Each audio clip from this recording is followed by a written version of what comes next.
You don't want a gallery to feel like you've undercut them. Right. You never want that. Right. The gallery doesn't mind that much if you are selling direct, if you do it in a right and gracious way. My recommendation is if you meet somebody at a gallery opening and then they call you privately at home and say, I want to buy that but not at the gallery, I would not do that. What I would do is say, you can pick it up at the gallery on Tuesday.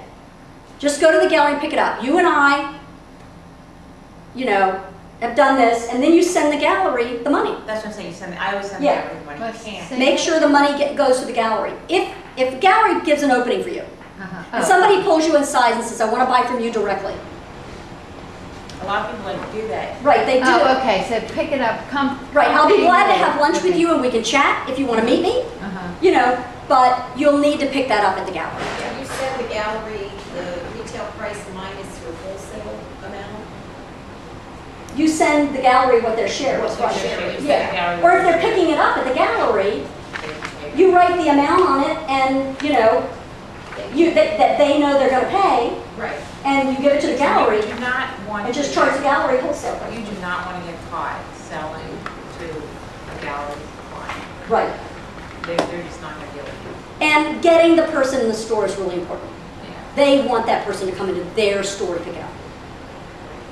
Yes. So if you have a website and you're saying mark it up triple P, Right. somebody calls you, they want to buy it off your website, but you don't have a gallery in the area. Right.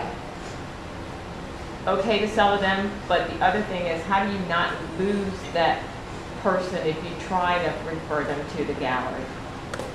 You know, some people just, I mean, if it's not a collector, just somebody who saw your piece and wanted it, and it's just like, oh shit, this is just too much trouble, forget it, you know? And people are like that. No, you can say, I can take care of this for you. Okay. You can say that. And if they don't have a gallery near them, you can ship it, you can sell it. Okay. Not a big deal. But if there is if they are from your local hometown, Right. and you had just done a gallery opening with them, Well, that's different. you know, I mean, that if you know that there's a relationship there, you need to make sure that the gallery gets theirs. Right. But yeah, you just have to be sensitive to it because people Right. people very much like to get to you directly because they think Right. they're going to get it cheaper. Right. And they like, and they also, And it's a And It's a personal it's thing a with a personal story. thing. They want the story. and you have to, I think you have to be very sensitive to the gallery because they invest so much, it's so expensive for galleries, and they invest so much, they don't want to lose their clients. One of the things I want you to always keep is the names of staff. You want to know who writes the check, who unpacks, who's in charge of display.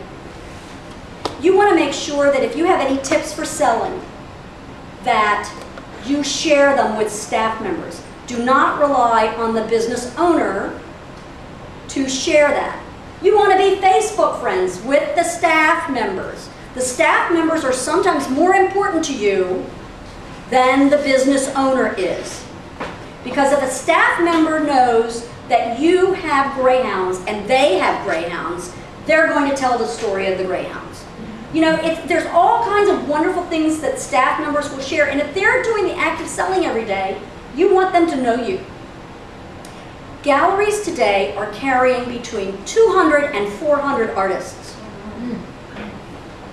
So your responsibility as an artist is to find a way to work your way up their ladder of priority so that you are one of the top 10 artists that are in that gallery. Don't take a passive approach to this. I have a friend, I have a couple of friends in Florida that went to Shapiro's gallery, and they were selling at the Florida Craftsman Gallery 4 blocks away as well as at Shapiro's. They walked in, Shapiro's walked up to them at a show and says, I want to write an order. And Mary Jane looked at Mike straight in the face and says, look, Mike, we want you to be our only gallery in Florida. I mean, in your area. We do not want to sell to the other galleries in Florida. But this is what you're going to have to do for us. We need you to do so many thousands of dollars a year. And we think we can help you do that. We will come in and do in-store appearances for you. You're in our neighborhood. Why wouldn't we do that? You put a really nice representation of our work. Give us a half a case, and we will do really well for you. That relationship went from $1,500 a year to $7,000, $8,000, $9,000, maybe $10,000 a year. Now, Mike Shapiro is the top gallery in the country for Mary Jane and Ann.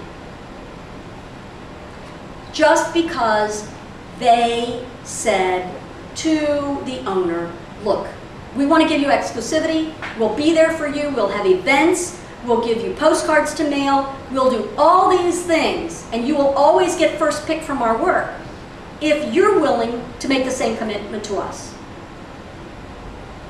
Don't think that because you're not selling well in a gallery, it's your work. It may not be. It may be where they put it.